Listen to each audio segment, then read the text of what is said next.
Welcome back to my channel. നമുക്കിന്നൊരു നീലച്ചേമ്പിൻ്റെ ഇല കൊണ്ടുള്ളൊരു തോരൻ ഉണ്ടാക്കിയാലോ. ഇതായി നിൽക്കുന്നതാണ് നീലച്ചേമ്പ്. ഇതിൻ്റെ തണ്ടുമൊക്കെ നമ്മൾ കറി വയ്ക്കാനായിട്ട് ഉപയോഗിക്കും. ഇത് തോരത്തിൻ്റെ കൂടെ തന്നെ നമുക്ക് കൊത്തി അരിഞ്ഞ് ഇടാം. ഞാനിപ്പോൾ ഇതിൻ്റെ ഇല മാത്രമേ എടുക്കുന്നുള്ളൂ. നമുക്കിനി ഒന്ന് മുറിച്ചെടുക്കാം. ഇതുപോലെ അങ്ങ് മുറിച്ചെടുത്താൽ മതി. തീയൽ വയ്ക്കാനും ഇതിൻ്റെ തണ്ട് നല്ലതാണേ. ഇതുപോലെ മുറിച്ചെടുത്തിട്ടുണ്ട്.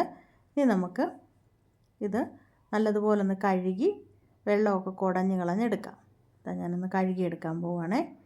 കണ്ടോ, അതിനകത്ത് ചെളിയോ അങ്ങനെയൊന്നും ഇല്ല, എങ്കിലും നമ്മളൊന്ന് കഴുകിയെടുക്കണം. നമ്മുടെ വീട്ടിലുണ്ടായതാണേലും ഒന്ന് കഴുകണമല്ലോ. ഇതുപോലെ കഴുകിയിട്ട് നന്നായിട്ടങ്ങ് കുടഞ്ഞ് കളഞ്ഞാൽ മതി.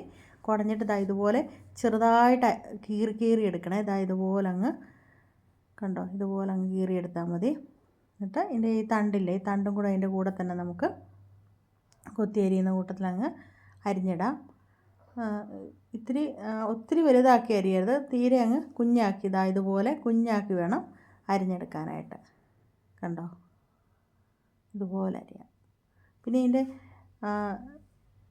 ഈ അറ്റത്തായിട്ട് നമുക്കിങ്ങനെ കിളുന്ന് ആയിട്ടിങ്ങനെ വരുമല്ലോ, അതിങ്ങനെ കെട്ടിയിട്ടിട്ട് നമ്മൾ തീയൽ വയ്ക്കുമ്പോഴത്തേനും അതിങ്ങനെ ചെറുതായിട്ട് കെട്ടിയിട്ടിട്ട് നമുക്ക് തീയൽ വയ്ക്കാനായിട്ട് നല്ലതാണ്. ഞാനിവിടെ അരിഞ്ഞെടുത്ത് വെച്ചിട്ടുണ്ട്. ഇതിനുള്ള അരപ്പും തയ്യാറാക്കി വെച്ചിട്ടുണ്ട്. ഇതിനുള്ള അരപ്പ് ഞാൻ തയ്യാറാക്കിയത് തേങ്ങ, മഞ്ഞൾപ്പൊടി, കാന്താരിമുളക്, ജീരകം, വെളുത്തുള്ളി, ഇതെല്ലാം കൂടെ ഞാൻ ഒരു മിക്സിയുടെ ജാറിലോട്ട് നമുക്കിനി ഇട്ട് കൊടുക്കാം. ഞാനൊരു മിക്സിയുടെ ജാറിലേക്ക് ഇടുവാണേ.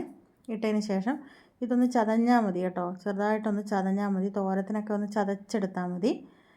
ഇതെല്ലാം കൂടെ ചതച്ച് കൊണ്ടുവച്ചിട്ടുണ്ട്.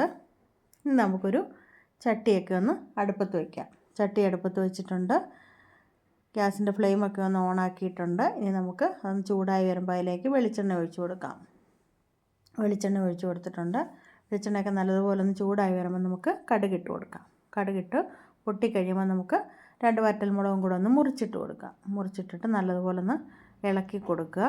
ഇളക്കിയതിന് ശേഷം നമ്മൾ അരിഞ്ഞു വെച്ചിരിക്കുന്ന ആ ചേമ്പില്ലേ, ചീരച്ചേമ്പ്, നീലച്ചേമ്പ്, ചീരച്ചേമ്പെന്നും പറയും ഇതിന് കേട്ടോ, അത് ഇതിലേക്ക് ഇട്ട് കൊടുത്തതിന് ശേഷം നമുക്കൊരു 1/2 ടീസ്പൂൺ ഉപ്പ് ഇടാവുള്ളൂ. ശകലം ഉപ്പ് ഇടാവുള്ളൂ, കാരണം ഇത് പെട്ടെന്ന് അങ്ങ് താന്നു പോകും. നമ്മൾ അരിഞ്ഞ് വയ്ക്കുമ്പോഴത്തേനും ഒരുപാടുണ്ട്. ഇത് ഒന്ന് അടുപ്പിലേക്ക് നമ്മൾ വെച്ച് ഇട്ട് കഴിയുമ്പോഴത്തേനും അതങ്ങ് താന്നു പോകും. അതിൻ്റെ കൂടെ തന്നെ ഞാൻ അരപ്പും കൂടി ഇട്ട് കൊടുക്കുവാണേ. അരപ്പും കൂടി ഇട്ട് കൊടുത്തതിന് ശേഷം ഒന്ന് തട്ടിപ്പൊത്തി വെച്ചാൽ മതി. ആ ചേമ്പിൻ്റെ ഇലയും അരപ്പും എല്ലാം കൂടെ ഒന്ന് വെന്ത് വരട്ടെ. പെട്ടെന്ന് തന്നെ ഇത് വേഗം കേട്ടോ, നമ്മൾ ചീരയൊക്കെ തോരൻ വയ്ക്കും പോലെ തന്നെ വെന്തിട്ടുണ്ട്. ഇനി നമുക്കിത് ഒന്ന് നല്ലതുപോലെ ഒന്ന് ഇളക്കി കൊടുക്കാം. വേണ്ടോ, ഇതുപോലെ ഒന്ന് ഇളക്കി കൊടുക്കുക. ഇളക്കി കൊടുത്തതിന് ശേഷം ഇനി ഗ്യാസിൻ്റെ ഫ്ലെയിമൊക്കെ അങ്ങ് ഓഫ് ചെയ്യുക. ഞാൻ ഒരു ബൗളിലെടുത്ത് വെച്ചിട്ടുണ്ട്. കണ്ടോ, ഇതുപോലെ ചേമ്പ്, നീലച്ചേമ്പൊക്കെ ഉണ്ടെങ്കിൽ വെള്ളച്ചേമ്പ് നല്ലതാണ് കേട്ടോ തോരൻ വയ്ക്കാനായിട്ട്. എല്ലാവരും ഒന്ന് തോരൻ ഉണ്ടാക്കി നോക്കണേ. അപ്പോൾ നല്ലൊരു വീഡിയോയുമായി അടുത്ത ദിവസം കാണാം. Okay, by.